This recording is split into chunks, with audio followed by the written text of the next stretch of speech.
តោះសម្រាប់គ្នាយើងណាដែលចង់ទិញ VPN យកទៅបាញ់ custom មកគ្នាយើងអាចមកមើលជាមួយនឹង VPN នេះបានគ្នាយើងហើយសំខាន់វាសុវត្ថិភាពរបស់គ្នាយើងគឺលេងអត់ងាយ ban ទេគ្នាយើង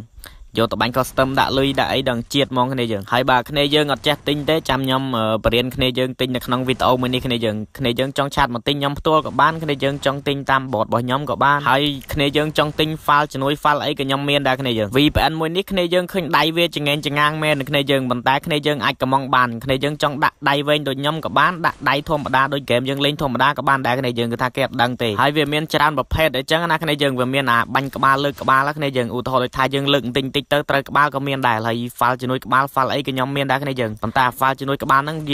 យើងទិញម្ដងលេងបានរហូតប៉ុន្តែបើ file បាញ់ខ្លួនចូលក្បាលឬក៏បាញ់កចូលក្បាលអីហ្នឹងអាហ្នឹងគឺគេគិតថ្ងៃគ្នាយើងវាមានមួយថ្ងៃមួយអាទិត្យមួយខែអញ្ចឹងសម្រាប់គ្នាយើងណាដែលចង់ទិញយកទៅបាញ់ custom គ្នាយើងអាចតាក់ទងមកខ្ញុំបានគ្នាយើងអញ្ចឹងសម្រាប់នៅអត់ចេះដាក់ឬក៏នៅដែលចង់ទិញ key ងាយទេគ្នាយើងគ្រាន់តែចូលមកនេះ profile channel របស់ខ្ញុំមកនេះ channel Telegram ហ្នឹងបន្ទាប់មកទៀតនៅទាំងអស់គ្នានឹងឃើញពាក្យថានេះទិញ key តាម bot អញ្ចឹងគ្នាយើងឃើញអញ្ចឹងហើយចុចចូលកន្លែងនេះ DNS bot app ហ្នឹងមកចុចមកបន្ទាប់មកដំបូងគ្នាយើងត្រូវចុច start បន្ទាប់មកហើយរងចាំវាមក plate មកវាចេញ menu ឯនេះអញ្ចឹងយើងចុចបាយហ្នឹងមកបន្ទាប់មកកន្លែងនេះវាឲ្យយើងជ្រើសរើសអញ្ចឹងវាមាន VPN ជំនួយហើយអានេះ mode Android អានេះ mode key iOS កន្លែងនេះ VPN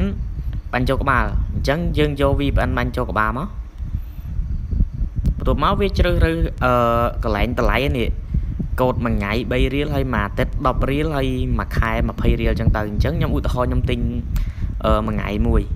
អញ្ចឹងយើងចុចមួយថ្ងៃមកបន្ទាប់មកវា load QR យើង scan អញ្ចឹងវាមិន load ទេយើងត្រូវចុចយក QR អញ្ចឹងពីហ្នឹងគ្នាយើងចុចអាណាក៏បានដែរឥឡូវខ្ញុំចុចឥឡូវនេះបន្ទាប់មកវា load QR យើងឲ្យគ្នាយើងបន្ទាប់មកគ្នាយើងចុចចូល QR ហ្នឹងមកអញ្ចឹងគ្នាយើងត្រូវ download បន្ទាប់ពី download QR ហ្នឹងបានហើយយើងចូលទៅកាន់ធនាគាររបស់យើងអញ្ចឹងណាគ្នាយើងប្រើ ABA ចូល ABA មក